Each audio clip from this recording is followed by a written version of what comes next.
오늘 말씀 제목이 뭐예요? 때가 참해. 때는 사람이 결정하는 것이 아닙니다. 때는 하나님께서 결정하십니다. 하나님의 때를 카이로스라고 하고 사람의 생각과 그 때를 크로노스라고 합니다. 크로노스는 계획일 뿐입니다. 카이로스가 움직일 때 그때 비로소 그 때가 되는 겁니다. 쭉 세계 역사를 보면 한 500년 단위로 이렇게 내려왔습니다. 아브라함과 모세, 또 모세서부터 말라기, 말라기서부터 예수님 시대, 뭐 이렇게 거의 한 500년 단위로 왔습니다. 근데 오늘 종교개혁주일이잖아요. 종교개혁주일도 이렇게 쭉 내려오다가 1517년에 이제 종교개혁이 일어나게 된 겁니다. 1517년 10월 31일인데 오늘 종교개혁 주일로 지킵니다. 주일이 31일이 아니기 때문에 이렇게 지키는 것입니다. 10월 31일 그때 종교개혁이 일어났습니다. 그때가 하나님의 때입니다. 왜 하나님의 때인가? 잘못 나가던 그러한 교회의 모습, 그것을 다시 바로잡은 종개혁이라는 것은 바로잡다는 뜻입니다. 형태를 바로잡다는 뜻입니다. 그럼 형태를 왜 바로잡습니까? 잘못돼 갔기 때문에 바로잡은 거죠. 하나님께서 1500년대에 그것을 바로잡지 않았으면 우리는 이 자리에 있는 것이 아닙니다. 그 부패한 종교 속에서 계속 더 이제 나쁜 결과를 초래하게 되었던 겁니다. 종교개혁의 횃불이 들렸기 때문에 여러분들이 여기 태어나서 이렇게 있는 겁니다. 근데 그때서부터 지금이 몇 년 됐습니까? 507년, 7주년입니다. 그럼 507주년이면 지금 500년 단위로 이렇게 움직인다고 그랬잖아요. 그럼 우리가 때를 분별할 줄 알아야 되는 거죠. 전도서 3장 1절에 뭐라고 했습니까? 범사의 때와 기한이 있다고 그랬습니다. 그건 사람의 때가 아닙니다. 하나님의 때입니다. 하나님의 때를 분별치 못하면은 결국 멸망길로 갈 수밖에 없는 것이 인간의 모습입니다. 그런데도 아무 생각 없이 산다. 이것은 정말 크리스찬의 그 모습이 아닙니다. 세상 사람들은 즐겁게 호의호식하다가 그냥 가는 겁니다. 짐승처럼 그대로 가는 겁니다. 그러나 우리는 그렇지 않습니다. 우리의 영혼은 주님으로 인해서 새로 살아났습니다. 우리에게 새 영을 받았잖아요. 성령으로 살아가는 사람은 성령의 때를 알아야 됩니다. 또 시대의 때를 성령께서 알려주시는 거죠. 그것을 분별 못하면 정말 크리스찬의 그 모습, 정체성을 잃는 그러한 삶을 산다 이 말씀입니다. 우리 주변을 둘러보세요. 뭐 오늘만 해도 이제 종교개혁 주일인데 차별금지법만큼은 절대 이거는 통과돼서는 안 된다. 이런 절박감을 가지고 기독교인들이 다 모였습니다. 기독교인들이 다 모이는데 다른 종교는 어떻게 하고 있습니까? 손 놓고 있습니다. 아무 생각 안 하고 있습니다. 이 차별금지법이 통과되면은 가장 직격탄을 맞는 것이 우리 개신교, 우리 개혁교회라 이 말씀입니다. 그렇기 때문에 다른 데는 크게 영향을 받지 않아요. 차별금지법, 평등법이라 해가지고 허울 좋고 그렇지만은 이 교회 강단에서 동성애자에 대한 그거에 대한 것을 성경대로 이야기 못합니다. 그렇게 하면은 한 달에 벌금 300만 원, 이렇게 미국 같은 데 보면 그러잖아요. 그렇게 치면은 그게 쉽지 않은 거죠. 그게 계속, 이 잘못을 잘못이라고 얘기를 못하고 이런 일들이 이제 벌어지게 되는 겁니다. 세상은 참으로 혼돈합니다. 이러한 가운데 또 북한은 어떻습니까?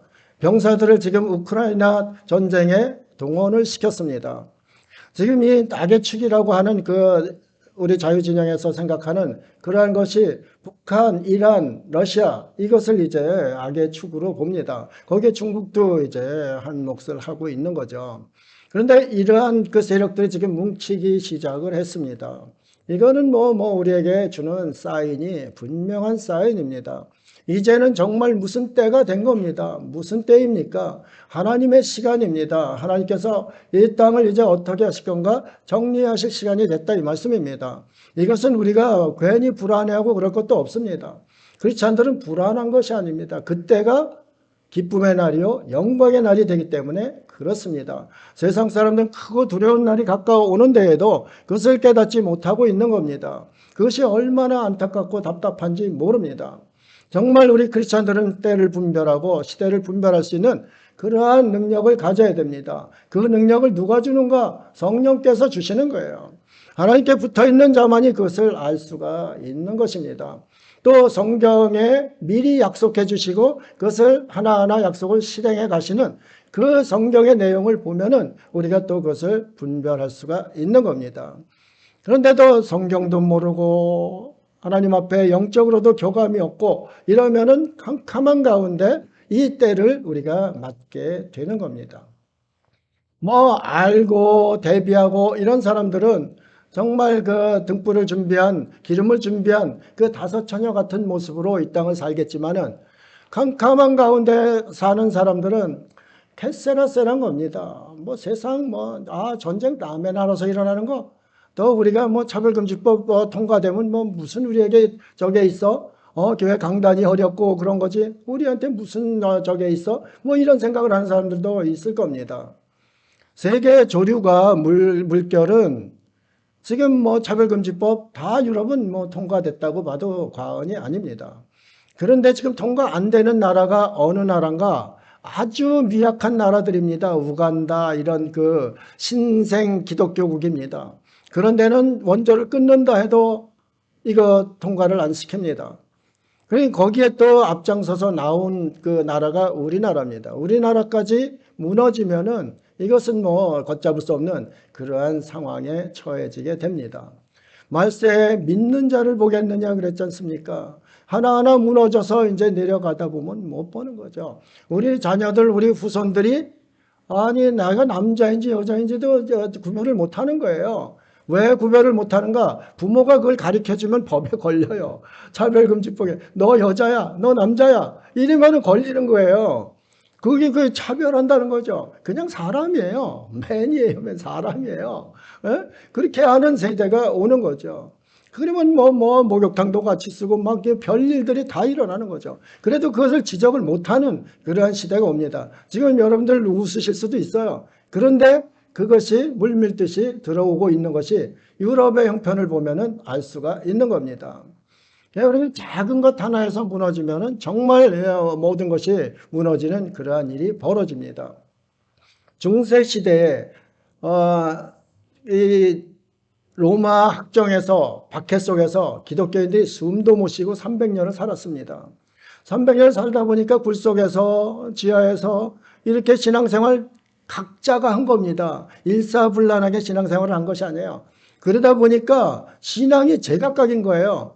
콘스탄틴 대제가 이제 종교 자유를 선언하니까 300여 년 지났는데 뭐 세대도 막 바뀌고 그래가지고 예수님이 누구신가? 하나님이 누구신가?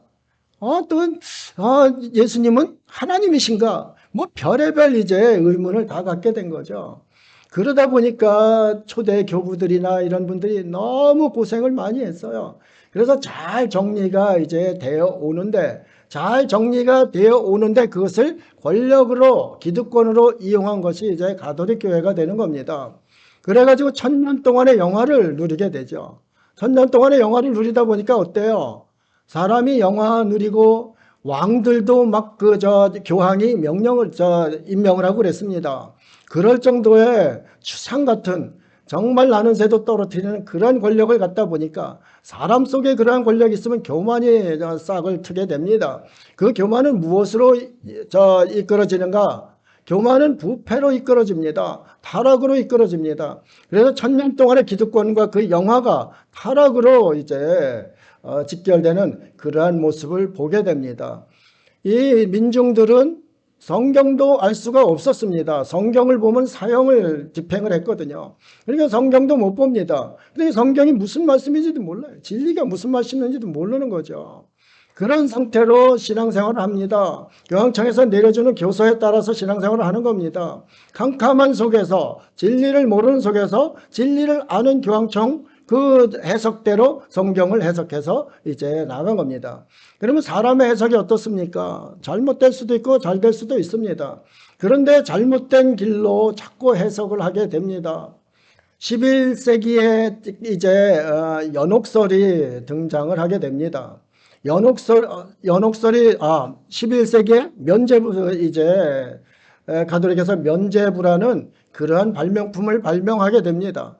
그러면 면죄부는 뭐예요? 죄를 이런 증서 하나에다가 너 무슨 죄 지었으면은 이거 저 헌금 얼마 내면은 이 죄 사해 줄게 이거예요.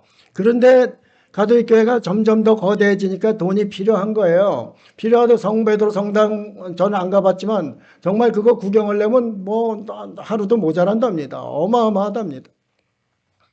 성베드로 성당 이런 것을 지려면은 자금이 필요한 것이죠. 그래서 면죄부를 이제 팔게 됩니다. 면죄부를 팔려면은 필요한 것이 있어요. 우리의 영혼, 죽은 영혼은 우리 주님 그 나라의 고난인데 우리 이 땅에서도 죽은 사람의 영혼을 어떻게 할 수 있다는 거죠. 이것이 이제 연옥소를 만들게 된 계기예요. 그래서 11세기에 면죄부를 만들고 12세기에 연옥설을 만들게 됩니다. 연옥설은 어떤 설이냐? 천국에는 갈 수 없고 그렇다고 지옥에는 보낼 수 없고 이런 영혼들을 모아놔서 그 죄를 다 씻고 난 다음에 천국으로 보내려고 하는 그러한 자리가 연옥입니다.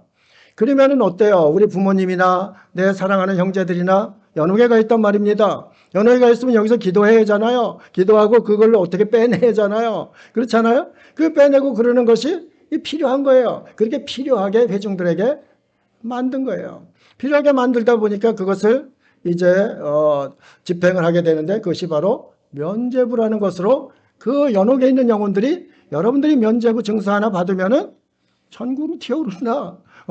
여러분이 그 헌금통에 면죄부통에 동전을 넣는 순간 땡그랑하고 소리가 들리는 순간 연옥에 있는 영혼들이 천국으로 점프한다. 뛴다. 이렇게 이제 한 거예요.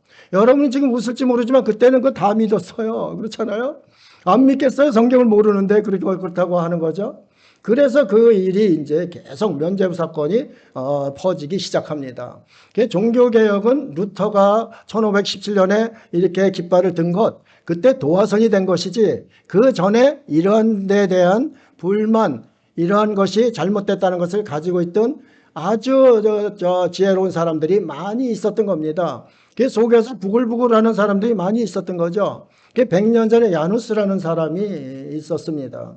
완전히 뭐 초기 종교개혁 전 단계에 이제 종교개혁을 했던 분입니다. 그분이 교황청이 여러 가지 하는 행태 이거 잘못됐다. 또 면죄부 이런 것 하는 것 이거 성경적이 아니다. 성경으로 돌아가야 된다 그랬습니다. 그렇게 했더니 교황이 사형 선고를 내립니다. 야누스한테 사형 선고를 내립니다. 그 사형 선고를 내리니까 그 주변 인물들이 야누스를 보호하려고 굉장히 존경받던 사람이니까 그 보호하려고 그를 이제 피신시키고 이렇게 해서 보호를 해서 그 교황의 사형 선고가 집행이 안 됐습니다.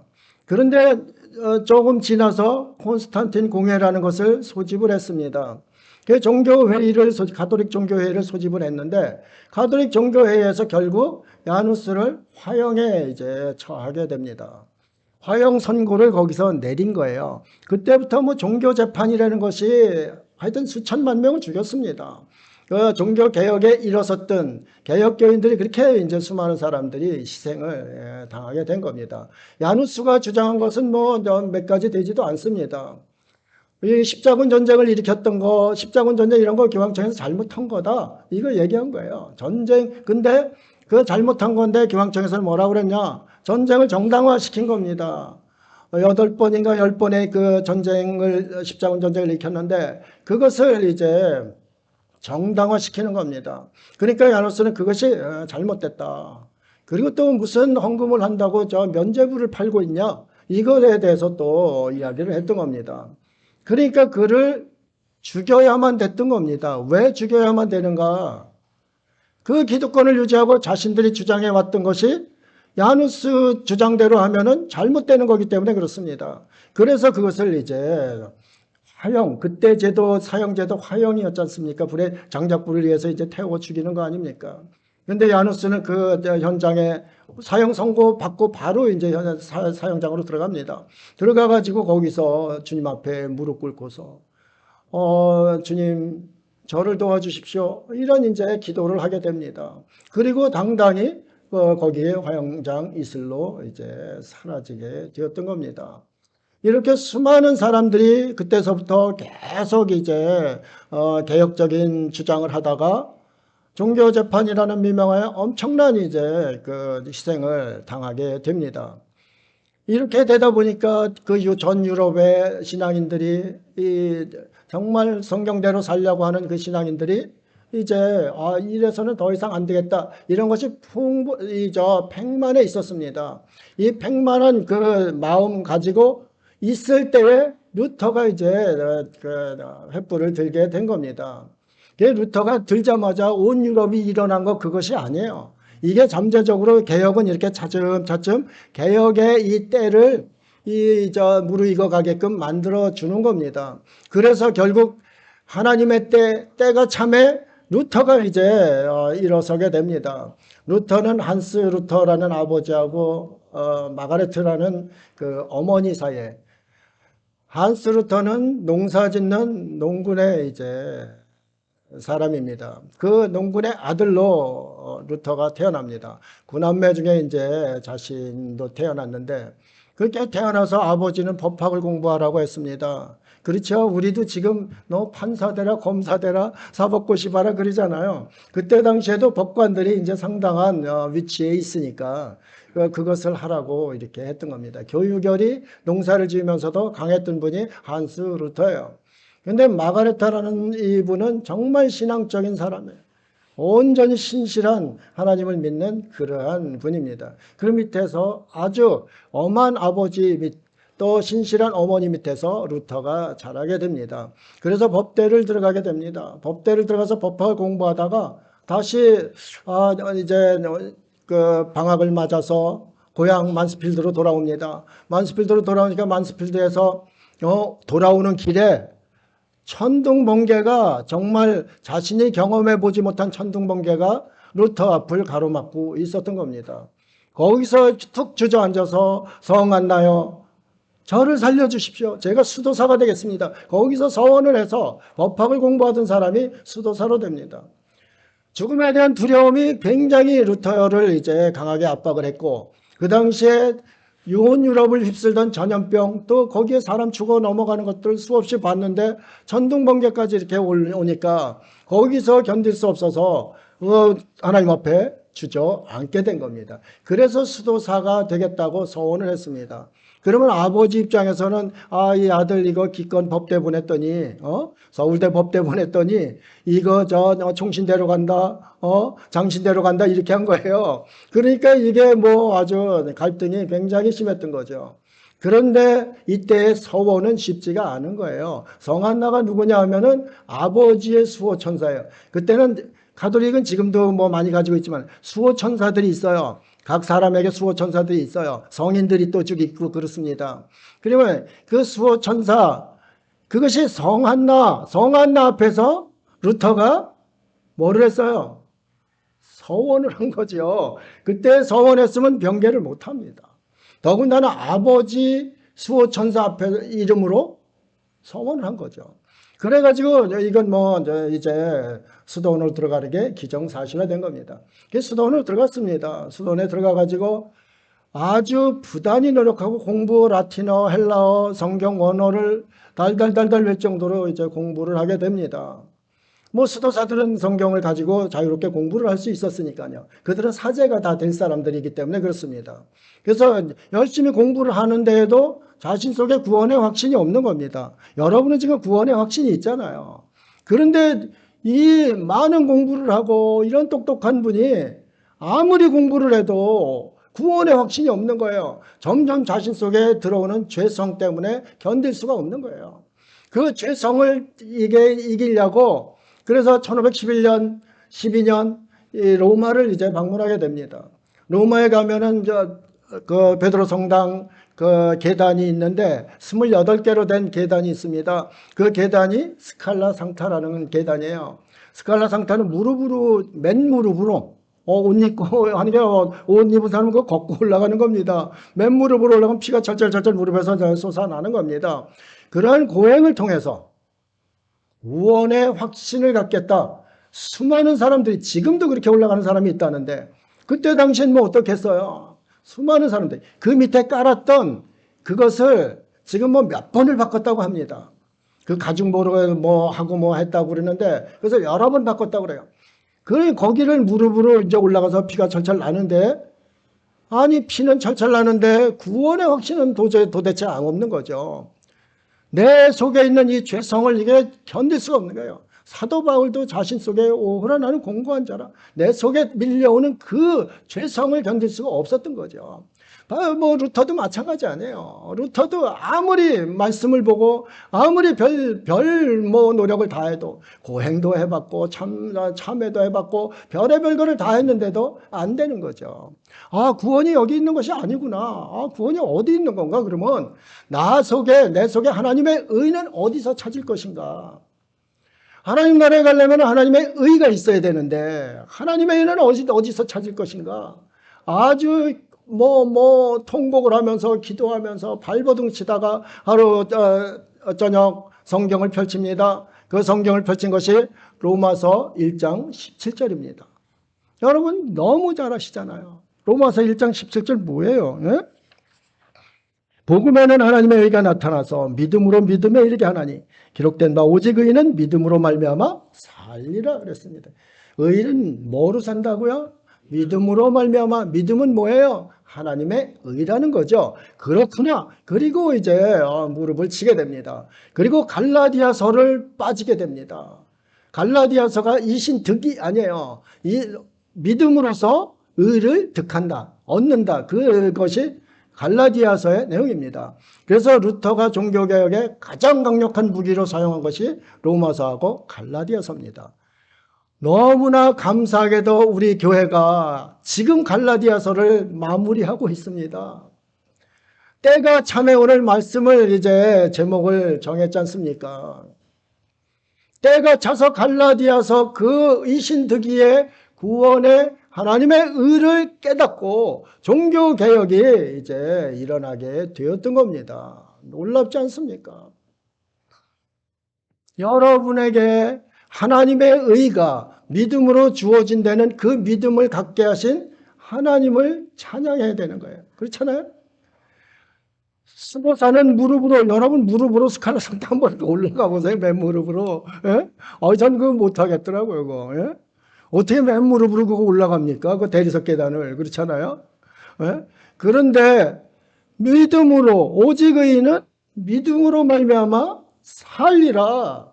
이것이 우리 개혁교회가 태동한 그 모습이 되는 겁니다. 여러분이 거기에서 태어난 옥동자들이에요. 개혁 가운데 태어난 옥동자들이라 이 말씀입니다. 이것을 모르니까, 가톨릭교회도 이것을 제대로 가르치지 않으니까 자신들의 치부를 얘기하겠어요? 그러니까 이게 지금 모르는 상태에서 캄캄하게 이제 따라다니는 겁니다. 지금 차별금지법이 이렇게 있다고 개신교인들이 들고 일어나는 데에도 아무 감각이 없는 겁니다. 진리는 불의를 보고 가만히 있을 수가 없는 거예요. 그렇잖아요. 거룩한 분도 예수님도 상을 뒤집고 그렇게 채찍을 만들어서 짐승들을 쫓아내고 그러지 않았습니까? 우리가 거룩은 가만히 조용히 있는 것이 거룩이 아니에요. 그렇잖아요. 진리를 지키기 위해서는 희생이 따르는 겁니다. 그 희생이 뭐냐? 개혁에는 희생이 따르는 거예요. 그렇잖아요. 아니 개혁이 내가 입으로만 외친다고 개혁이 되는 거예요? 안 되잖아요. 개혁은 그 진리를 향한 그러한 열정 가운데 개혁은 이루어가는 거예요. 그것이 에너지가 되는 거예요. 오직 의인은 믿음으로 살리라, 이 말씀 하나로 종교개혁의 횃불을 들고 나아갔어요. 앞장서 가는 사람은 총 맞아 죽을 확률이 가장 많아요. 그때 당시에 거대한 가톨릭 세력 앞에서, 아니 왕들도 임명하는 시대 아닙니까? 교황이. 그러면 그 앞에서 누가 교황청 잘못됐다, 사제들 잘못됐다, 저들이 주장하는 교리 잘못됐다, 누가 앞장서서 이제 나갈 수 있겠어요? 개혁자들은 외롭고 힘든 거예요. 더구나 진리를 향한 그 개혁자들은 생명을 걸고 했습니다. 야누스 같은 사람도 화형당할 것 뻔히 알면서도 그것을 주장했던 거죠. 이게 바로 종교개혁의 모습입니다. 우리는 종교개혁을 어떻게 생각하는지 모르겠습니다. 종교개혁, 우리는 개혁교회 아닙니까? 개혁교회의 성도인데 우리가 정말 개혁의 그 뜻을 온전히 바꿔서 이 땅에 신앙생활을 하는가, 이것을 돌아보아야 합니다. 루터가 비텐베르크 그 교회 성문 앞에다, 정문 앞에다 95개 조항을 이제 붙이게 됩니다. 이것이 종교개혁의 틀이 됩니다. 이게 오직 의인은 믿음으로 살리라, 그거 가지고 그것이 만들어지게 되는 겁니다. 그리고 95개 조항을 루터가 붙일 때에는, 루터도 수사 아닙니까? 신학자이고 비텐베르크 대학 교수고 또 가톨릭, 아주 철저한 가톨릭 신자입니다. 그런데 루터가 거기다 붙일 때에는 유럽 전 세계적으로 세계 역사를 바꿀 수 있는 물줄기, 종교개혁의 물줄기, 그것의 시작이다 이렇게 하고 붙였겠어요? 아니에요. 교황청이 이거 잘못했으니까 이거 잘못한 거 다시 원점으로 돌려야 되지 않겠습니까? 그렇게 한 것이 그 95개 조항이에요. 95개 조항에는 서론에 보면은 회개에 대한 문제를 이야기합니다. 그 회개가 이런 다른 외형적인 그런 것에서 우리의 회개가 이루어지는 것이 아니라 하나님과의 관계에서 우리가 회개가 온전히 이루어져야 되고, 그 온전히 이루어진 다음에 하나님 앞에서 믿음 생활을 해야 되는 것, 그것이 맞는 것이다 쭉 이제 설명하다가, 그 다음에 면죄부에 대한 것, 연옥에 대한 것, 그 잘못에 대한 것을 쭉 이제 하나하나 나열하기 시작합니다.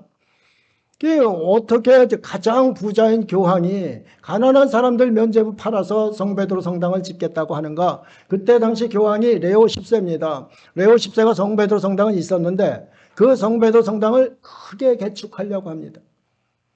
우리가 지금 그 생각을 떠올리면은 큰 성당, 큰 교회를 지으려고 성도들에게 건축 헌금을 모으는 그러한 생각이 그 지도자에게 있었다는 거죠. 교황 레오 10세가 그렇게 했습니다. 그럼 우리 지금 개혁교회는 그렇게 하지 말아야 되는 거예요. 그렇잖아요? 그런데 그것을 지금 하는 것은 우리도 개혁 대상이 된다 이 말씀입니다. 이것을 우리가 알아야 되는 거죠. 그래가지고 이 레오 10세가 태질이라는 아주 면죄부에서 돈을 잘 걷는, 헌금을 잘 걷는 뛰어난 부흥사가 있었습니다. 요한 태젤이라는 사람입니다. 가톨릭에서는 언급조차 하기 힘든 그러한 사람이 요한 태젤이에요. 요한 태젤이 가는 곳마다 면죄부의 당위성을 설교를 합니다. 그러니까 교황이 너 잘한다. 그래가지고 편지를 씁니다. 편지를 써서 그것을 인허를 하게 됩니다. 그러니까 태젤은 교황청에 또 수많은 기득권자들한테 이 힘을 얻어가지고 그냥 나가는 거예요. 나가서 수많은 사람들 유럽 전역을 다니면서 면죄부 설교를 합니다. 면죄부 설교를 하니까 이거 루터가 볼 때는 이거 아닌데 왜 이러나, 그때 신학대 교수였거든요.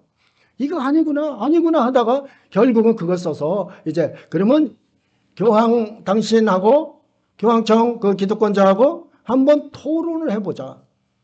정말 성경적인 게 무엇이고 하나님께서 우리에게 원하는 것이 무엇인지 토론을 해보자. 그런 내용으로 95개 조항을 붙인 거예요. 종교개혁의 깃발을 들려고 한 것이 아니라 이 말씀입니다. 그런데 교황청에서 완전히 이것을 이제 깔아뭉개게 됩니다. 그래서 우리가 프로테스탄트라고 가톨릭에서 붙여줬잖아요. 프로테스탄트라는 그 뜻이 항거자들이라는 뜻입니다. 저 반항자들, 저 항거자들 이런 뜻이에요. 프로테스탄트가 참 우리에겐 굉장히 기분 나쁜 얘기예요. 그렇잖아요. 왜 가톨릭에는 그렇게 붙여준 겁니다. 저 항의자들, 항거자들, 저 불만투성이들 이런 이제 비아냥조로 붙이게 된 이름입니다. 그러다 보니까 이게 점점 커지는 거예요. 마음속에 성도들 가슴속에는 이게 정말 부당하다는 생각을 가지고 있는 사람이 굉장히 많은데, 아니 이것을 완전히 토론보다도 그 권력으로 누르려고 하는 거죠. 그래가지고 모름스 회의라는 아주 유명한 종교개혁의 정말 대단한 획을 걷는 그 회의를 집행하게 됩니다. 모름스 의회는 군주들, 왕서부터 그 주변 권력자들 다 모입니다. 교황청의 권력자들도 다 모입니다. 그렇게 모이는 보름스 회의라는 곳에서 루터가 논문 3개 작성했는데 그 논문 너 철회할 거냐 안 할 거냐, 철회 안 하면 너 죽는다, 사형 선고다, 이렇게 이제 협박을 하게 됩니다. 그 보름스에 도착해서 들어가면서 부른 찬송이 여러분이 잘 아는 뭐예요? 루터가 지은? 그렇죠. 내주는 강한 성이요. 이 생각을 하면 그 찬송 부를 때 정말 가슴이 뛰는 거예요. 세상에 루터하고 교황청 권력하고 세상 군주 권력하고 상대가 되겠어요? 그 두려움 가운데 들어가는 거예요. 거기 뭐 완전히 도살장으로 들어가는 거 아니에요. 루터가 한 발짝 한 발짝 뛰면서 불었던 찬송이 내주는 강한 성이요. 그거 오로지 주님만 바라보면서 들어갔던 거예요. 그런데 그 마음을 다잡고 들어갔는데도 그 속에서 어때요? 그 위압적이잖아요. 군주들, 권력자들 있는 데서 여러분 한번 거기 섰다고 생각을 해보세요. 저도 목사로 거기 섰다고 했으면 말 한마디 떨어지지도 않았을 것 같아요.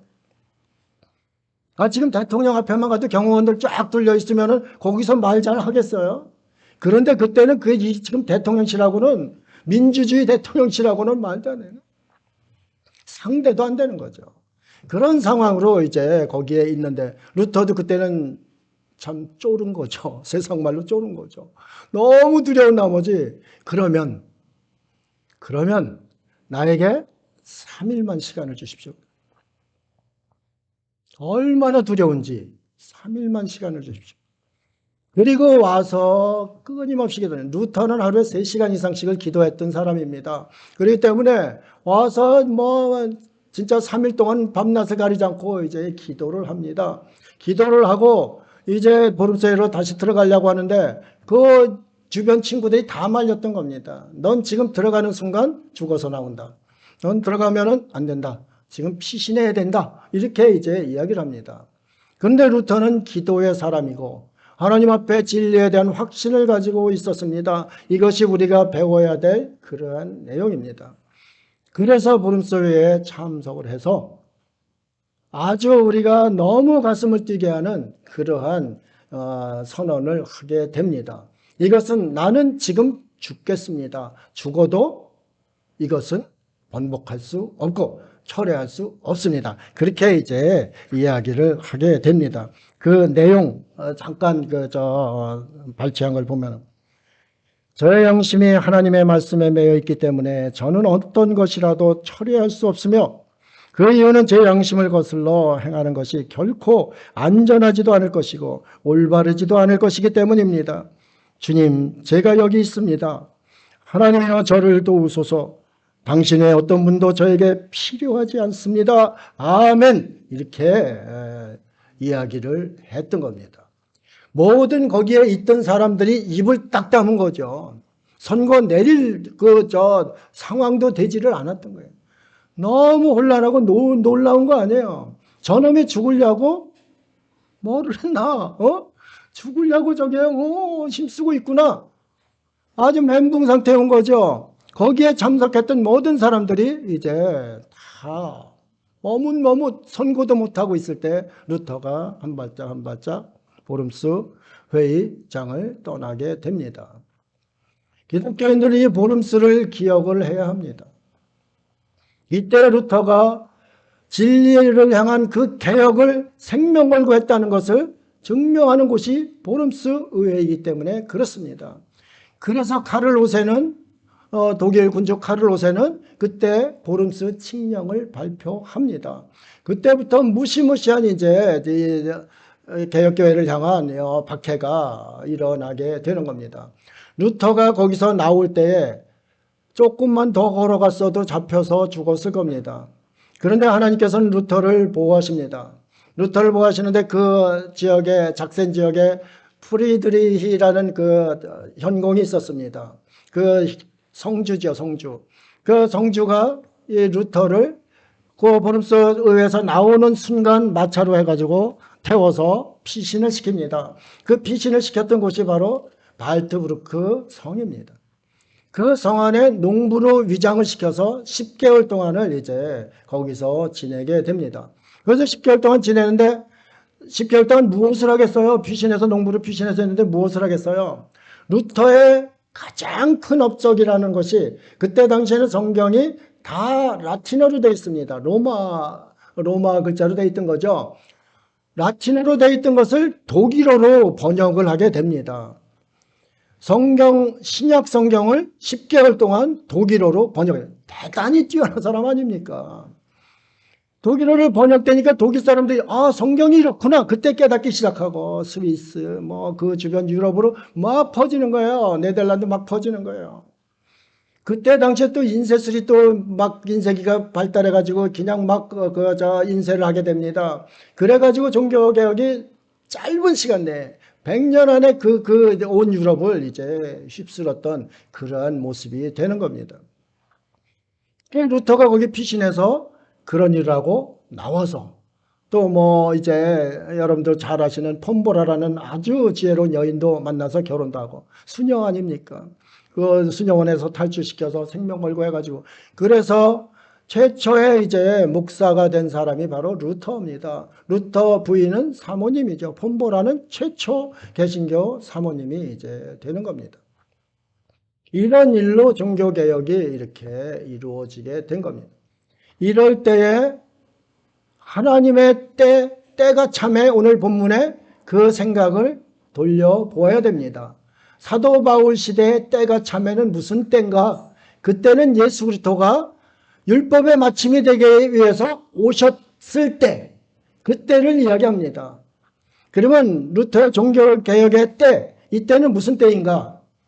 이때는 잘못된 종교, 부패한 종교, 썩어가는 그 종교를 다시 살리는 하나님의 때, 그때가 된 겁니다. 그럼 여러분 지금은 어떻습니까? 뭐 교회 비난도 많이 받고 뭐 여러 가지 진짜 정말 입에 담지 못한 욕도 먹습니다.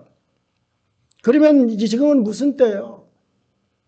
루터의 정신 본질을 다시 살릴 때입니다. 그것이 하나님의 본질로 돌아가는 때입니다. 오직 성경, 솔라 스크립추라, 오직 성경으로 돌아갈 그러한 때입니다. 뭐 교회에서 별의별 뭐 다 행사고 뭐 이벤트고 별거 다 하잖아요. 그럴 때가 아니라 이 말씀입니다. 말씀으로 본질로 종교개혁 그때의 정신으로 초심으로 돌아갈 때가 이 말씀입니다. 우리가 무엇을 찾아 지금 헤맵니까? 교회가 그 마케팅 하느라고 이벤트 하라고 화려하게 교회 짓고서 모든 세상 사람들 다 오라고 손 벌릴 때입니까? 아니잖아요.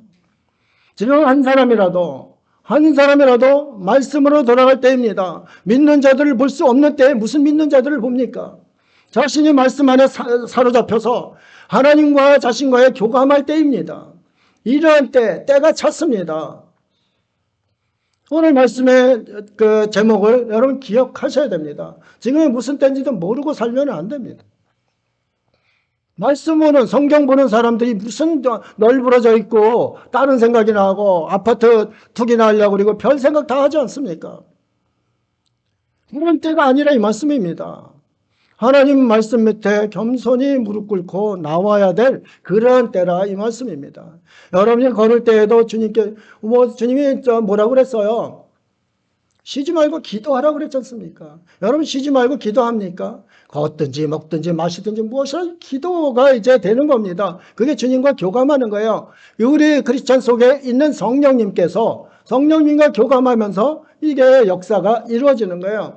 그러지 않으면 믿음을 지킬 수가 없습니다. 뭐로 믿음 생활합니까? 뭐로 교회 생활합니까? 종교 생활만 합니까? 교회에서 예배 드리면 다 합니까? 아니잖아요. 예레미야 시대에도 마당만 밟는다고 그랬어요. 성도들한테 그린 거예요. 너네 와서 교회 마당만 밟을 더럽히니까 제발 그렇게 하지 말아라 그랬습니다. 지금 때가 그러한 때입니다. 마당만 밟는 신앙생활 할 필요 없습니다. 하나님 앞에 정말 본질로 말씀 속으로 들어가서 그 말씀에 푹 빠져서 생활을 해야 합니다. 갈라디아 성도들 한번 보세요. 갈라디아 성도들은 복음을 믿었습니다. 이신득의를 했던 사람들입니다. 그런데도 그것을 버린 거예요. 버리고 거짓 교사들이 와서 이 길을 간지럽게 하니까 거기에 또 빠진 겁니다. 거기에 빠져서 뭐 했습니까? 복음을 버리고 골로 갔던 거 아닙니까? 이게 오늘 본문 내용이에요. 본문 내용이 뭐 그렇게 다른 것이 있는 것이 아니에요. 갈라디아에 쭉 내려오는 그러한 내용입니다. 그런데 여기서 포인트로 사도 바울이 이야기한 것은 때가 찼다는 거예요. 때가 찼기 때문에 예수님이 오셨고 그 예수님이 너희들에게 복음을 주신 것이다. 복음이 뭐야? 구원의 복음, 생명의 복음이다 이거죠. 그 복음 붙잡고 나가야죠. 다른 소리들 듣고서 나가서 어떻게 너희가 살 수 있는가? 지금 이 시대는 어때요? 소리가 너무 많아요. 뭐 성경에 대한 해석이 인터넷 펴면은 별의별 게 다 있잖아요. 또 유명하다는 또 강사들 설교 들어봐요. 다 들리잖아요. 너무 많잖아요. 넘치고 넘쳐나는 시대입니다. 그러면 여기도 솔깃 저기도 솔깃하면 어디로 갈 거예요? 에? 결국은 어디로 갈 거냐 이 말씀입니다. 우리는 둯대를 향하여 가는 거예요. 복음의 진리를 향하여 가는 겁니다. 복음의 진리는 십자가에 박힌 예수 그리스도예요. 예수 그리스도를 믿는 그 믿음으로 우리가 구원받는 거예요. 그것이 이신득이에요. 개혁교회의 이 영광스러운 이 믿음을 버리고 이 복음을 버리고 왜 딴 길로 가느냐? 이 어리석은 갈라디아 사람들아, 이렇게 이제 사도 바울이 외치는 그러한 내용이 갈라디아서입니다. 이걸 가지고 사도 바울이 루터가 종교개혁의 원동력으로 삼았던 거예요. 그래서 자신의 아내 이름이 폰보라지만은 아내 애칭이 캐티예요. 갈라디아서를 캐티라고 불렀어요. 나는 갈라디아서 사랑한다. 네 아내처럼 사랑한다. 캐티다. 아내하고 나이 차이가 얼마인지 아세요? 16살 차이예요. 얼마나 이쁘겠어요? 그러니까 이 갈라디아서가 그렇게 사랑스럽다는 거예요. 여러분 품에도 갈라디아서가 들어가기를 원합니다. 이것은 믿음을 흔들리지 않게 하는 아주 원동력이고 푯대가 되기 때문에 그렇습니다. 개혁교회의 정체성이 여기에 녹아 있기 때문에 그렇습니다. 이것을 이제 모르고 나아가면 안 되는 것이죠. 오늘 종교계 개관만 얘기하는데도 이게 시간이 너무 많이 갔는데 오늘 말씀 쭉 정리를 해 보겠습니다. 1절, 2절에는 우리가 율법 아래 있는 상태가 어떤 상태인가? 그것을 이야기합니다. 율법 아래 있는 상태는 종과 다름없는 상태다. 너희는 주인의 아들이고 주인인데 너희는 종과 다름없이 이렇게 하는 거다. 그 이야기를 하고 있는 겁니다. 내가 또 말하노니 유업을 이을 자가 모든 것의 주인이나 어렸을 동안에는 종과 다름이 없어서 그 아버지가 정한 때까지 후견인과 청지기 아래 있나니 후견인과 청지기, 후견인은 가정교사입니다. 청지기는 아버지의 주인의 재산을 관리하는 집사입니다. 재산뿐만 아니라 종들도 관리하는 그런 사람들입니다. 그게 너희 주인인데 주인 아들이에요. 주인 아들인데 너희가 어렸을 때에는 그 아래 있다. 후견인과 청지기가 누구냐? 율법이라는 거죠. 율법 아래 너희는 있다. 그러니까 너희는 어렸을 때에는 종과 다름없는 생활을 하는 것이다. 그 얘기를 하는 겁니다. 여러분 그럼 어린아이 시대, 믿음으로 구원받는 그러한 시대에 살고 있는 거 아니에요? 그 고백으로 여러분 구원받은 거 아니에요? 다시 율법으로 돌아가면 또 어린 시대로 돌아간다. 그 얘기입니다.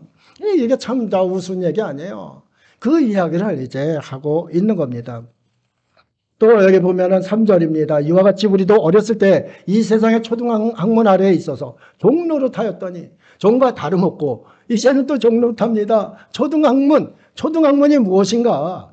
아주 하찮은 학문이에요. 하나님의 복음 앞에서는 세상의 철학, 의학, 과학 모든 것이 초등학문이 되는 거예요. 그 초등학문, 그것을 이끄는 것이 무엇인가? 율법이라는 거죠. 그래서 율법 안에 있는 그 사람, 율법의 메인 사람은 어린아이요, 종노릇하는 사람이요, 초등학문이다. 초등학문을 가지고 왜 너네는 지금 장성한 복음 안에 들어온 구원받은 백성인데 다시 또 어린이로 돌아가려느냐, 이것을 이야기하는 거예요. 갈라디아서가 뭐 별다른 거 아닙니다. 믿음 안에 있던 자가 왜 율법을 다시 해가지고 율법 속에 매임이 되느냐, 그것을 이제 이야기하는 거예요. 히브리서 5장 12절입니다. 때가 오래되었으므로 너희가 마땅히 선생이 되었을 터인데 너희가 다시 하나님의 말씀의 초보에 대하여 누구에게 가르침을 받아야 할 처지니 단단한 음식을 못 먹고 젖이나 먹어야 할 자가 되었도다 그랬습니다. 사도로서 너무 안타까운 거예요. 아니 몸은 이렇게 크고 큰 놈이 젖 먹겠다고 그런다 이 말씀입니다. 웃기잖아요. 그렇잖아요. 갈라디아 성도들을 바라보면서 그렇다는 거예요. 지금 때가 되었다. 예수 그리스도의 구원이 이루어졌다. 율법의 마침이 되었다. 그런데 왜 지금 그때로 다시 돌아가려느냐? 그거예요. 뭐 아주 명쾌하게 이렇게 이야기를 해주고 있지 않습니까? 그러면 그리스도 안에 있는, 율법 아래 있는 상태는 무슨 상태라고 그랬어요? 예? 율법 아래 있는 상태는 무슨 상태라고 그랬어요? 종과 같은 상태, 종이나 다름없는 상태, 초등학문을 따르는 상태, 그거라는 거죠. 그럼 그리스도 안에 있는 상태는 무엇인가? 이게 오늘 본문 4, 5절입니다. 때가 참에 하나님이 그 아들을 보내서 여자에게서 나게 하시고 율법 아래 나게 하신 것은 율법 아래 있는 자들 속량하시고 우리로 아들의 명분을 얻게 하려 하심이라. 뭐 때문이라고요? 뭐 때문에 때가 찼다고요? 아들인데도 종 노릇하고 종과 다름없는 삶을 사는데 때가 찼다. 이제는 너희 그때가 아니다. 너네는 아들의 명분을 이제 얻어야 된다. 그래서 내가 너희를 율법에서 속량하기 위해서, 율법의 요구를 충족시키기 위해서 이 땅에 내가 온 것이다. 그 예수님께서 그렇게 하신 거예요. 그 때를 이야기하는 겁니다.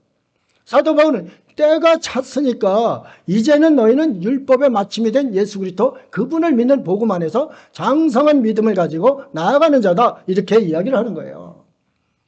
참 그 놀라운 말씀 아닙니까? 이게 교리를 정리하는 게 쉬운 게 아니에요. 그러니까 사도 바울의 탁월한 면이 여기서 보여지는 겁니다. 성령께서 함께 하시지 않았으면 이런 탁월한 그 논리로서 이것을 정리할 수가 없어요. 저는 읽을 때마다 감동에 감동을 합니다. 제가 목사로서 성경 해석하면서 쭉 여러 가지 해보잖아요. 어림도 없습니다. 발바닥도 못 따라갑니다. 이렇게 정리를 할 수가 없습니다. 정말 놀라운 그것을 우리가 경험을 하게 되는 겁니다.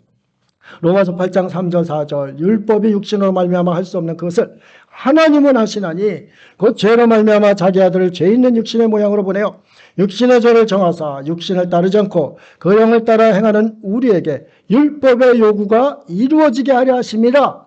율법의 요구를 이루어 율법의 마침이 돼서 너네 아들의 명분을 주겠다. 그때다. 그 때를 사는 너희가 지금 다시 율법의 시대로, 초등학문 시대로 돌아갈 수 있느냐? 이렇게 이제 사도 바울 속에서 탄식이 나오면서 아주 강력한 책망을 이렇게 하는 모습을 봅니다. 그 다음에 때가 찬 것은 무슨 때를 찼나? 하나님 나라의 상속자가 되게 하는 그러한 이 조건을 만들어주기 위해서 그 때가 이제 찬 것이다. 그렇게 얘기합니다. 6절, 7절입니다. 너희가 아들이므로 하나님이 그 아들의 영을 우리 마음 가운데 보내사 아빠 아버지라 부르게 하셨느니라. 그러므로 내가 이후로는 종이 아니요 아들이니 아들이면 하나님으로 말미암아 유업을 받을 자니라. 유업이 뭐예요? 여러분 머릿속에 있는 거 그대로 상속입니다. 하나님 나라의 유업, 하나님 나라의 상속자로서 받는 거예요. 상속자 인정받는 거예요. 여기에 아빠 아버지라. 아빠 아버지는 이게 아빠라는 건데 알파하고 베타 두 개하고 알파입니다. 이게 아빠 그 내용인데 여기서 아람어, 그때 당시에 예수님 당시에 쓰였던 그 본토어입니다. 아람어입니다. 그게 아빠 아버지, 우리도 아빠라고 그러잖아요. 근데 아빠는 아버지의 애칭이에요. 똑같습니다. 참 놀랍지 않아요? 하나님께서 우리나라에 참 은혜 주실 수밖에 없는 그러한 언어까지도 이렇게 갔습니다. 아빠 아버지라 부르는. 아빠 아버지는 누가 불러요? 예? 아들이 부르죠. 상속자가 부르는 거예요. 상속자 아니면 아빠라고 못해요. 제가 아버지인데 제가 상속할 것이 있어요? 그러자 다른 놈이 와가지고 저를 보고 아빠 한다고 상속이 되는 거예요? 안 되잖아요. 때가 찬 것이 바로 예수님께서 이 땅에 오셔서 우리를 아버지라 부를 수 있는 아들, 상속자의 위치로 만들어 주신 거다. 갈라디아 너의 교인들도 그렇게 한 것이다. 정신 차려라. 너네는 하나님의 유업을 이을 상속자다.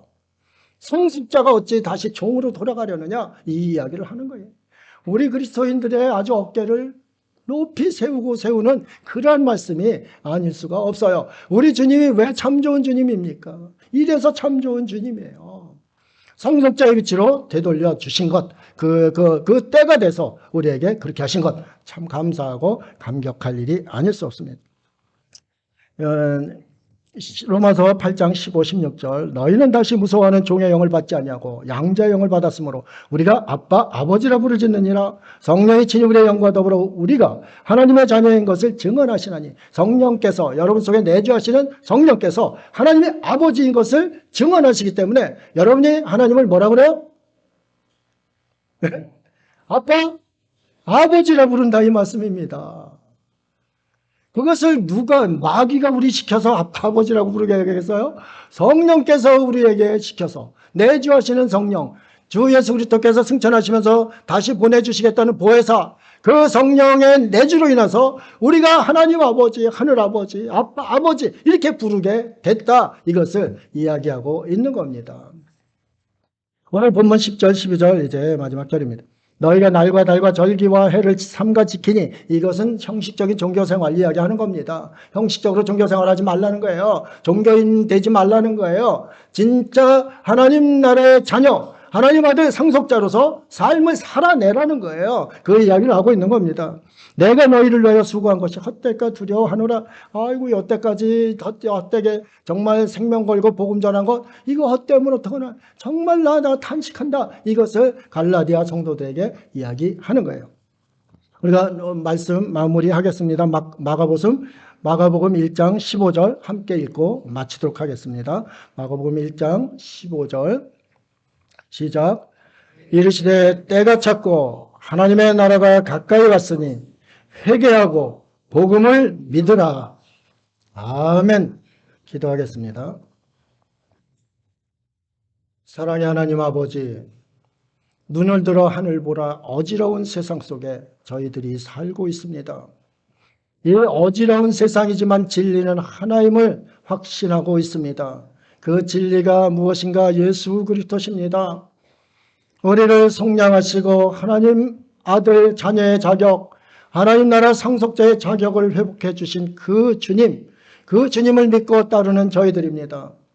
저희들의 삶이 결코 흔들림 없이 둯대로 향하여 달려가는 그런 복된 삶 되게 하시고, 여기저기 들리는 소리에 현혹되어서 그 유혹에 빠져서 멸망길로 가는 어리석은 갈라디아 사람들 그 모습과 같이 되지 않도록 우리 주님께서 은혜로 채워주시고 주님의 전능한 손으로 이끌어 주옵소서. 하나님 아버지, 사랑하는 성도들, 오늘 예배를 종교개혁 주일 예배로 드립니다. 때가 찼습니다. 이제는 우린 다른 것을 바라볼 때가 아닙니다. 오직 하나님의 은총을 기다리며 하나님 뜻을 따르며 성령님의 내주하심 가운데 교통하는 그러한 삶을 살아갈 때라는 것 다시 한번 확인을 하고 믿고 따릅니다. 하나님께서 우리 성도들 지켜주셔서 조금도 흔들림 없이 이 시대를 승리하며 살아가는 그러한 복된 성도들 되게 하여 주옵소서. 감사드리며 예수님 이름으로 기도드립니다. 아멘.